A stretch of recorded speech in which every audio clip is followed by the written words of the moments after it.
Assalamualaikum warahmatullahi wabarakatuh. Alhamdulillah rabbil alamin, wassalatu wassalamu ala asyrafil anbiya'i wal mursalin wa ala alihi wa sahbihi ajma'in, amma ba'd. Hadirin dan hadirat rahimani wa rahimakumullah.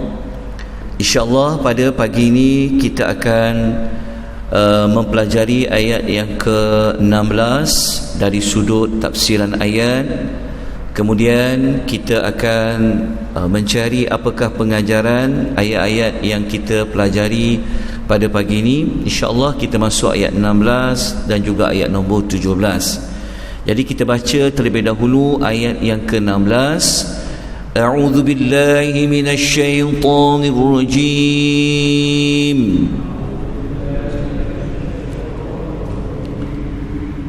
أأمنتم من في السماء أن يخسف بكم الأرض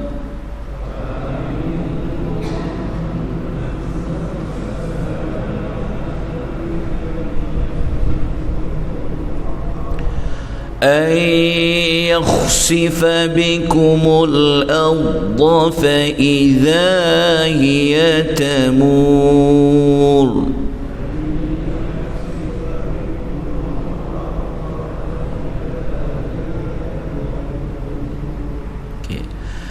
Ayat 16 ini, kalau kita lihat pada terjemahan ayat, Aamintum, apakah kamu berasa aman?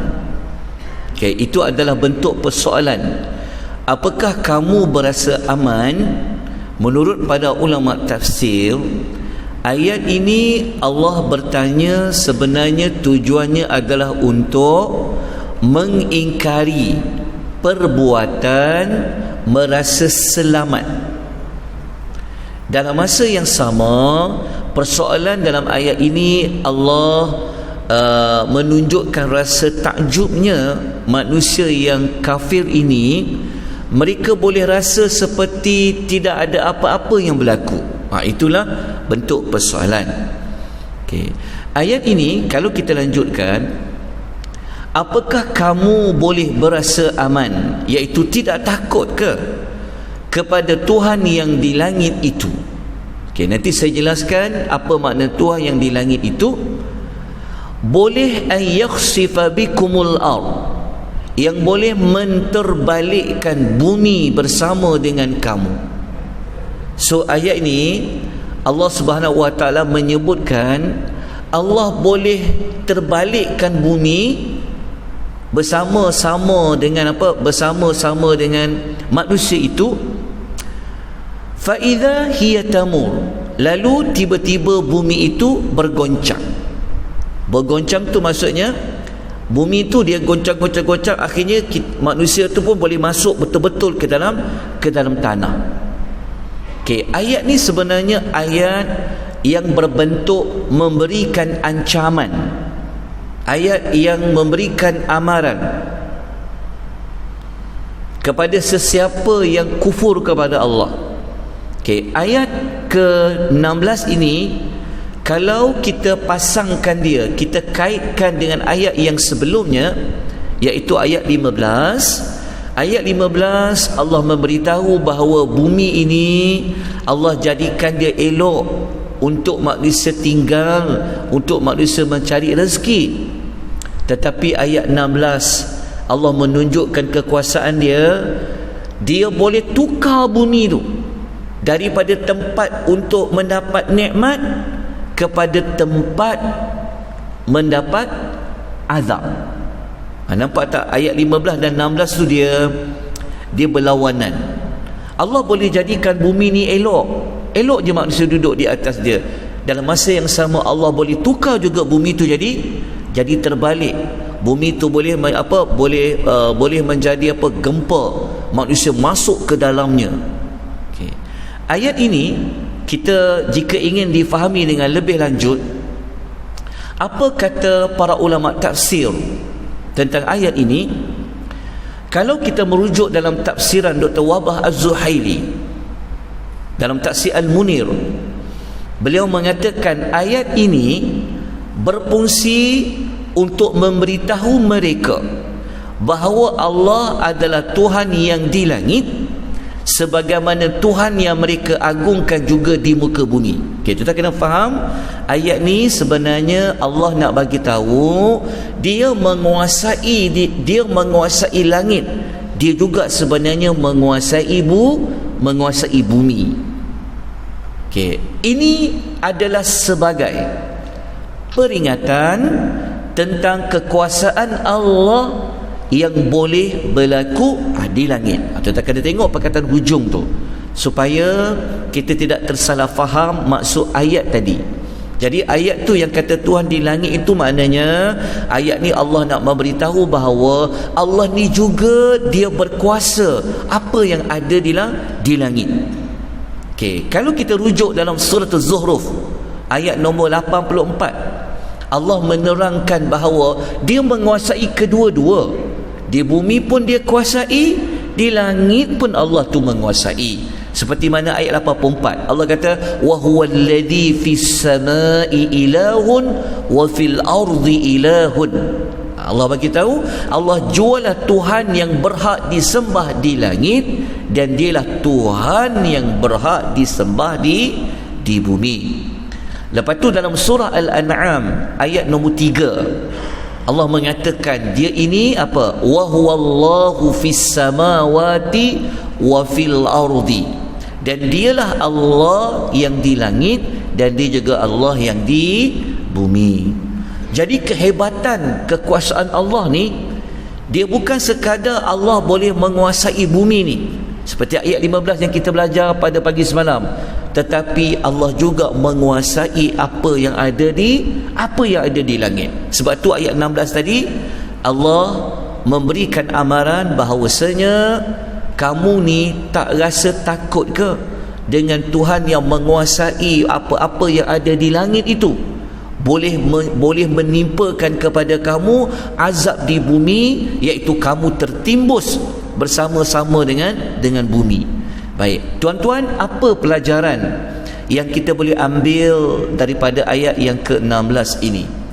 Yang pertama, ayat ini menunjukkan kesempurnaan kekuasaan Allah yang boleh menjadikan bumi sebagai tempat manusia diazab.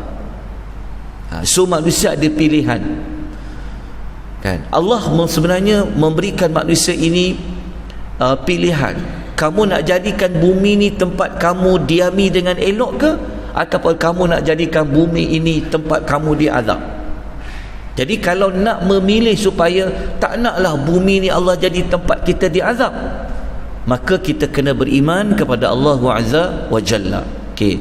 Dalam nota ini saya sebenarnya ada meletakkan ayat-ayat lain, iaitu contoh azab bumi yang telah menimbuskan manusia. Azab bumi yang boleh menimbuskan manusia bukan sekadar pada ayat Al-Mulk ayat 16 tadi, tetapi boleh tengok dekat surah An-Nahl ayat 45, surah Al-Isra ayat 68, surah Sabah ayat 9, surah Al-Qasas ayat 81, dan surah Al-Ankabut ayat nombor 40. Jadi tuan-tuan nanti buka satu ayat ni, lihat siapa manusia yang pernah Allah azab dia dalam bentuk bumi timbus dia. Kita cari pada ayat-ayat ini. Baik, pengajaran yang kedua yang kita dapat belajar, bumi merupakan salah satu dari tentera-tentera Allah Subhanahu wa ta'ala. So Allah ni bila-bila saja dia boleh pastikan bumi ini apa? Mengazab manusia. Kan? Sekali Allah bagi gempa pun kita dah tak boleh nak mengelak daripadanya. Bagaimana kalau bumi ini nanti akhir zaman ada 3 gempa bumi yang sangat besar, ia termasuk di dalam tanda-tanda besar kiamat. 3 gempa bumi yang besar yang Allah akan jadikan nanti ketika mana dunia ni dah hampir binasa, akan berlaku 3 gempa bumi yang besar, menunjukkan bumi ni Allah Ta'ala boleh perintahkan dia untuk elok je, duduk diam je dia. Ada ketika Allah perintahkan bumi tu bukakan perut dia, timbus manusia supaya masuk ke dalam bumi. Okey, kita tengok ayat nombor 17. Ayat yang berikutnya 17. Okey, ayat nombor 17 ni kalau kita pasangkan dia dengan ayat nombor 17, Allah Ta'ala menyebutkan satu lagi bentuk azab. Tapi azab ni dari mana? Azab ni datang dari atas pula. Kalau tadi Allah bagi tahu azab tu boleh datang daripada mana? Daripada bawah, iaitu bumi. Allah juga boleh menghantar azab yang datangnya daripada langit. Ini pada ayat nombor 17. Kita baca ayatnya. Am amintum man fis sama'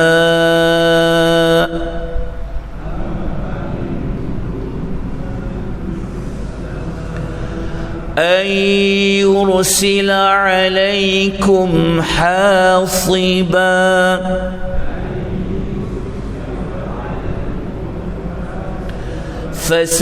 فستعلمون كيف نذير.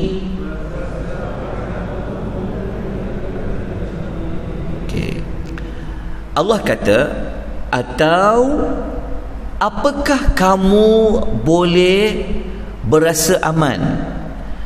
Apakah kamu boleh tidak takut kepada Tuhan yang menguasai langit itu mengirimkan yursila, mengirimkan kepada kamu hasiba, satu taufan yang menghujani kamu dengan batu. Tengok, ini azab datang dari atas pula. Azab dari bawah, azab dari atas. Ini atas, iaitu Allah boleh hantar hujan ribut taufan yang besar. Dalam hujan itu Allah masukkan sekali dengan batu-batu. Allah kata, kalau kamu kenalah taufan yang bersamanya dengan batu itu, fasata'lamu, maka kelak kamu akan mengetahui kaifa nadhir, bagaimana peringatanku, kata Allah Subhanahu wa ta'ala. Baik, ayat ni kalau kita lanjutkan pada penerangan dia, okey, kita lihat terlebih dahulu apa kata para ulama tafsir. Okey, kalau kita rujuk dalam tafsir Al-Misbah, beliau mengatakan kalimah amintum yang dimasukkan pada ayat yang ke-17 ini ialah merasa aman yang menyebabkan seseorang itu jadi lalai dari mengingati kekuasaan Allah. Jadi Allah tanya, apakah kamu boleh berasa selamat tu? Ada kaitan dengan ada manusia ni dia tak ingat kok, dia mungkin tak perasan bahawa Allah Ta'ala ni maha berkuasa, boleh mengazab orang-orang yang berdosa ni. Jadi berasa aman tu membawa kepada apa? Membawa kepada dia menjadi lalai.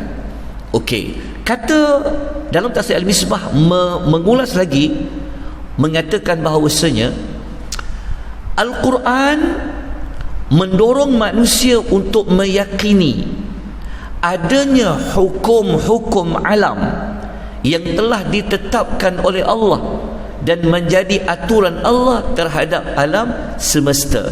Kata Pak Quraish Shihab dalam tafsir Misbah, dia kata ayat 16 dan 17 tu sebenarnya Allah nak ingatkan kita bahawa alam ini pun sebenarnya dia ada aturan dia. Allah yang mengaturkan dia. Boleh jadi nikmat, Allah boleh tukar dia menjadi azab. Okey, kalau tuan-tuan nak dapat maklumat yang lebih lanjut, ada dalam surah-surah lain yang Allah menyebutkan azab yang pernah Allah datangkan, seperti mana ayat 17 tadi yang datangnya dari langit. Tuan-tuan boleh rujuk dalam surah Al-Isra ayat 68, tuan-tuan juga boleh rujuk dalam suratul Al-Ankabut ayat 40, dan tuan-tuan tengok dalam suratul Qamar ayat nombor 34. Dalam sejarah hidup manusia, sebenarnya dua-dua ini pernah Allah lakukan, pernah Allah buat. Okey, tapi Allah tak sebut lagi secara spesifik. Baik, kita lihat apakah pengajaran yang boleh kita ambil. Tapi sebelum tu, izinkan saya untuk menghubung kaitkan dengan ayat yang sebelum ni. Masih ingat lagi tak? Pada ayat nombor 12 tempoh hari kita belajar, yang Allah Ta'ala kata apa? Ya Allah bagi dua balasan tu. Apa dia? Keampunan dan juga pahala yang besar bagi sesiapa yang dia sentiasa takut, khasyah kepada Rabb mereka. Ingat lagi ayat itu?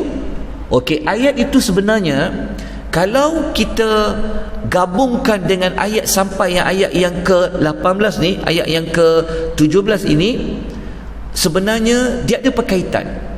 Perkaitan dia adalah, kalau nak membina rasa benar-benar takut kepada Allah bil ghaib itu pada ayat 12, kita boleh dapat perasaan takut tu dengan kita mengetahui betapa luasnya, betapa dalamnya ilmu Allah. Yang tu kita kena kenal Allah dari sudut ilmunya. Kita dah belajar ayat 13 dan ayat 14. Lepas tu apabila kita masuk ayat yang ke-15 yang kita belajar semalam tu, sebenarnya untuk benar-benar takut kepada Allah adalah dengan cara apa? Kenang rahmat yang telah Allah beri kepada kita. Jadi kita takut nak buat maksiat kerana Allah telah menjadikan bumi untuk kita, tempat kita dapat rezeki. Begitu juga ayat 16 sampai ayat 18 yang kita akan baca sebentar lagi adalah Allah menakutkan kita tentang kebinasaan bagi orang-orang yang ingkar. Baik tuan-tuan rahimani wa rahimakumullah, ayat ini waktu turun kepada umat Nabi Muhammad sallallahu alaihi wasallam, kepada orang kafir musyrikin. Pernah tak dalam sejarah Islam, umat Nabi Muhammad, orang kafir Mekah contoh, pernah tak ayat 16 dan 17 ni berlaku kepada mereka? Maksudnya dalam sejarah, pernah tak Allah menimbuskan orang-orang Arab musyrikin? Kita pernah dengar, betul? Ayat nombor 17, pernah tak kita mendengar dalam sejarah orang Arab musyrikin yang lawan Nabi ni, Allah Ta'ala telah hantar azab daripada langit, azab daripada hujan yang membawa batu-batu? Tak pernah dengar kan? Tapi kenapa ayat ni Allah Ta'ala sebut? Sebenarnya Allah nak memberikan ancaman. Okay. Sebab itu kata Dr. Wahbah Az-Zuhaili, dia kata ayat ini, dia kata walaupun Allah memberi ancaman itu, Allah Ta'ala sebenarnya menunjukkan rahmatnya. Allah tak buat, walaupun Allah boleh buat, tapi kita baca sejarah tak pernah berlaku. Sebenarnya apa? Kata Al-Imam Ibn Kathir, yang demikian ini merupakan bahagian daripada kelatifan, kelembutan sekaligus kerahmatan Allah, rahmatnya Allah bagi semua makhluknya, di mana Allah berkuasa mengazab mereka kerana mereka kufur. Meskipun demikian, kata Al-Imam Ibn Kathir, Allah tetap sabar, Allah bagi maaf, Allah bagi tangguh, dan Allah tidak menyegerakan siksaan, azab seperti mana yang Allah ancam tadi. Boleh tak Allah buat dua ayat tadi untuk Allah jalankan? Allah boleh buat. Tapi Allah ni sebenarnya dengan rahmatnya yang luas, dia bagi peluang.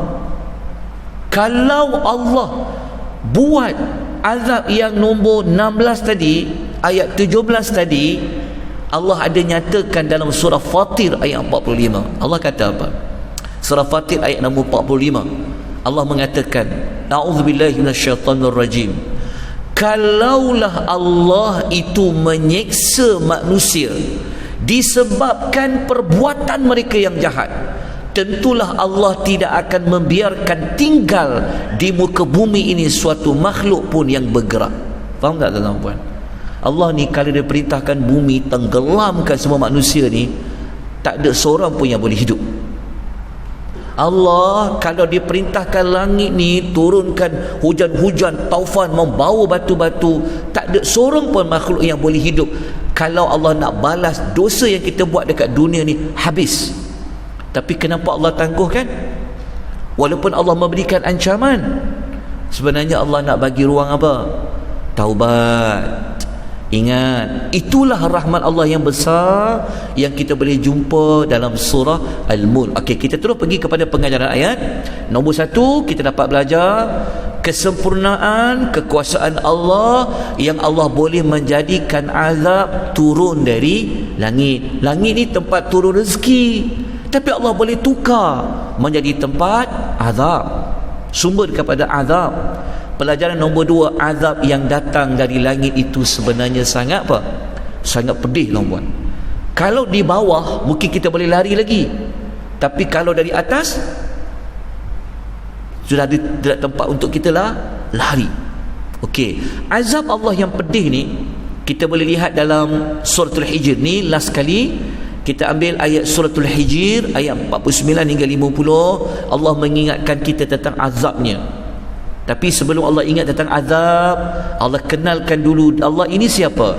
Nabbi ibadi anni anal ghafurur rahim. Allah kata, bagi tahu kepada hamba-hambaku, aku yang maha pengampun lagi maha penyayang. Allah Ta'ala kata.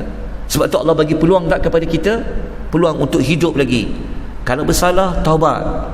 Kalau kufur, kembali kepada Allah, kerana Allah Maha Pengampun.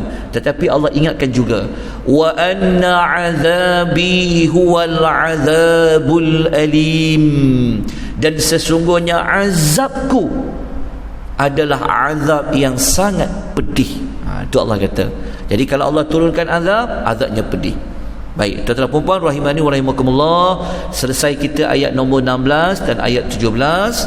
InsyaAllah nanti kita sambung pada hari yang berikutnya pada ayat nombor 18. Dan dibaca dulu ayat nombor 18, dan ayat nombor 18 ni ada berkaitan dengan ayat 16 dan 17. Moga-moga dapat menambahkan rasa takut kita kepada Allah Azza wa Jalla, takut tentang azab Allah, kemurkaan Allah Subhanahu wa Ta'ala, menyebabkan kita takut untuk melakukan perbuatan maksiat, dan menyebabkan kita takut untuk kita tidak menunaikan apa yang Allah perintahkan. Aqulu qawli hadha wa astaghfirullahal azim wa billahi taufiq wal hidayah. Wassalamu alaikum warahmatullahi wabarakatuh.